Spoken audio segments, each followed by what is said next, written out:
Hey guys, welcome back. Today I'm going to share with you my design philosophy. This is what I take into every design job that I do, and hopefully this is going to help you make some fantastic design decisions so that at the end of your project you don't regret the final result.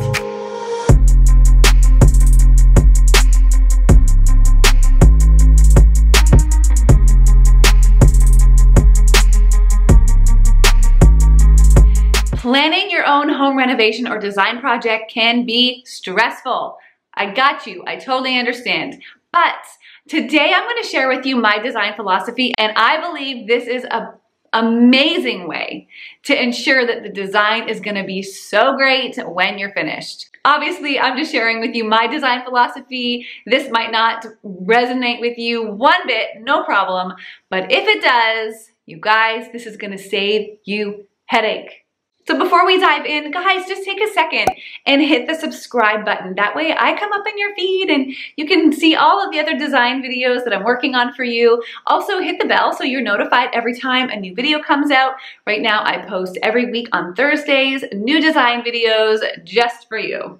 I got to be a part of a design project that was the biggest design project of my life.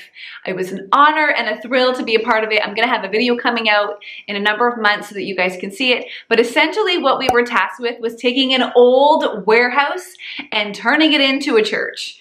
It was so fun. There was an incredible team of people working on it, an amazing architect, and I loved it. I absolutely loved it. So here's the thing.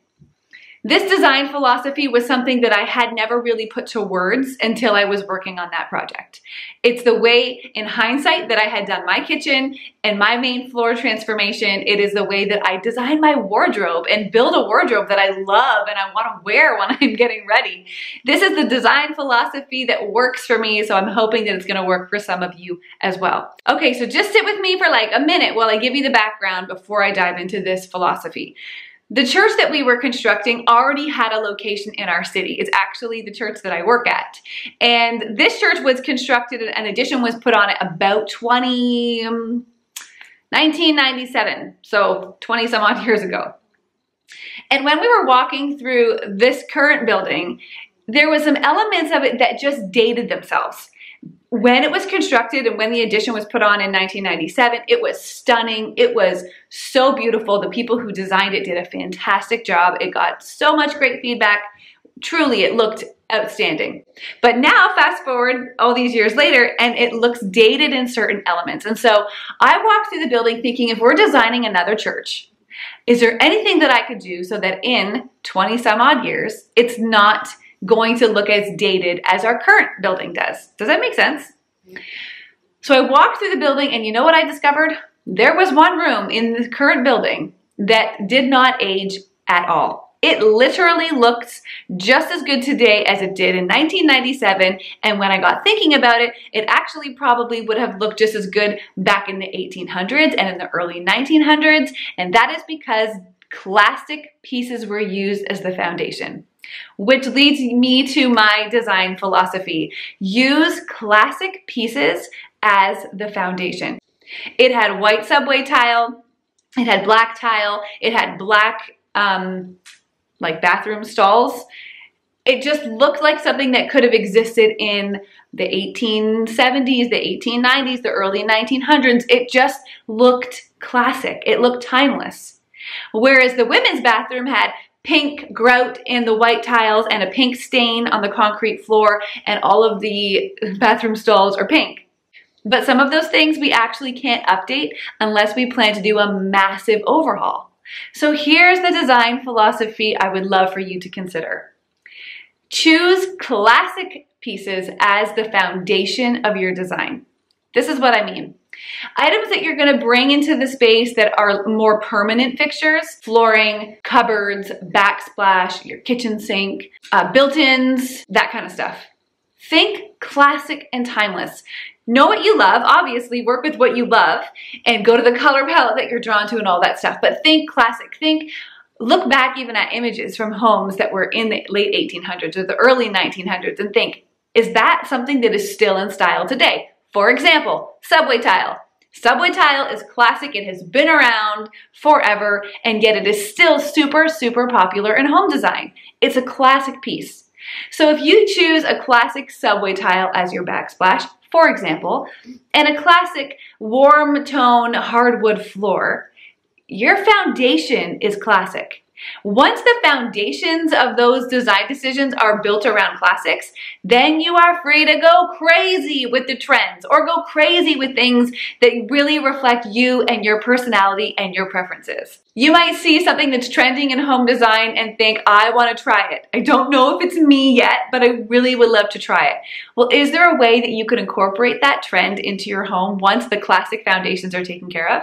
Maybe it's trying a black or a brushed gold hardware in your kitchen cupboards. Maybe for you that's a stretch and you just want to stick with, a brushed stainless steel like we've seen a lot of in the last 20 years. But you might think, you know what, I want to try this whole gold thing. That's easy. You get that gold hardware on those cupboards, and in 4 years, if you don't like it, it's a really inexpensive swap. Super easy. But if you put the crazy backsplash tile on your kitchen that right now is super popular, and in 5 years you think, I really wish I didn't do that. It's busy, it's distracting, I don't like it. That's a really big fix. There are super simple ways you can incorporate current trends, things that are catching your eye that you love, that you feel like are fresh and they just kind of speak to you.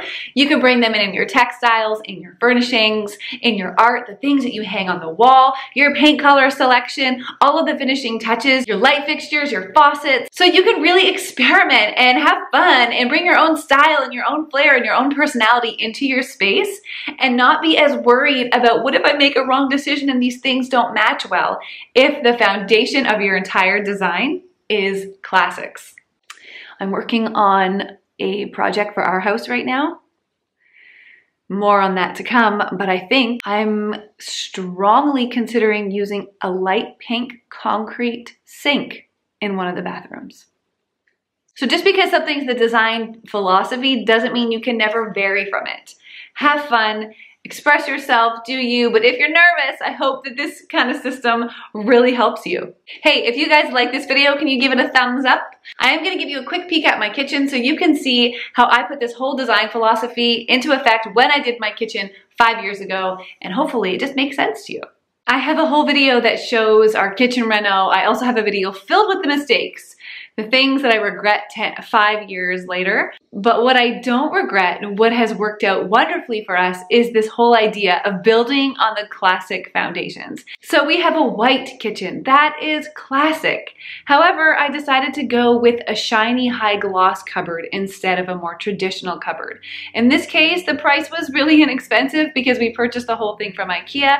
So I did figure if down the road I didn't like the high gloss, changing those out would not be a huge expense. However, I am super glad that we went with the high gloss white. It reflects the light so beautifully and makes the space look even brighter and more open than it really is. And yes, we chose a classic subway tile. And for the counters, we picked a quartz that looks really similar to a marble. It's just a classic timeless look that really is not going to date itself. Then I got to have fun and I brought in the light fixtures that really were my favorite thing. The entire kitchen was built around the look of these light fixtures with the gold and with the black and the white, and I just thought they were so lovely. It allowed me to bring in multiple metals into this room. I've got black hardware, I've got gold hardware, I've got a black sink, and I've got a gold faucet. For the kitchen table, we opted for a really classic farmhouse style, even though I am not a farmhouse style kind of person at all. I love the idea of getting a table that was old and dinged up and battered already so that it could take a beating as our kids grew and we wouldn't have to worry about a beautiful, pristine table being wrecked. We had this one custom made. I will link to a blog post below that talks all about it in case you want to read a little more. We took a departure from a classic look with the stools and with the chairs that we chose to bring into the kitchen. We got to pick something that looked really current and looks modern, and yet it still works really well with the classic foundation that the whole kitchen was designed around. So to recap, anything that's going to be a permanent fixture or that's going to be a really big expense or a really big pain to change, consider going classic. You can still have fun with that. You can still express your personality and pick things that you love, but just think, is this going to be in style down the road? Is it going to affect the resale value of my home, or is it a really great decision for now? Then have fun with all the other stuff. Bring in the personality, bring in your style, bring in trends, try all the things you want to try, because if you change your mind, it's no big deal to change that out over time. I always say this. I say this about life. I say this about fashion. I say this about home design. If you see something and you love it, then who cares? Do it. Put it in your home. Do it with confidence. Love it because it's your home, and ultimately your home needs to be a reflection of you and the things that you love. So if you love it, buy it, put it in, and live with it with confidence. If you like this video, give it a thumbs up and don't forget to subscribe because guys, every week I got a new video for you. I'd love to hear any comments or questions or ideas or suggestions below. What is your design philosophy? Come on, let's hang out in the comments. I love to hear from you. Thanks for watching. I'll see you guys next time right here on I Am Loved.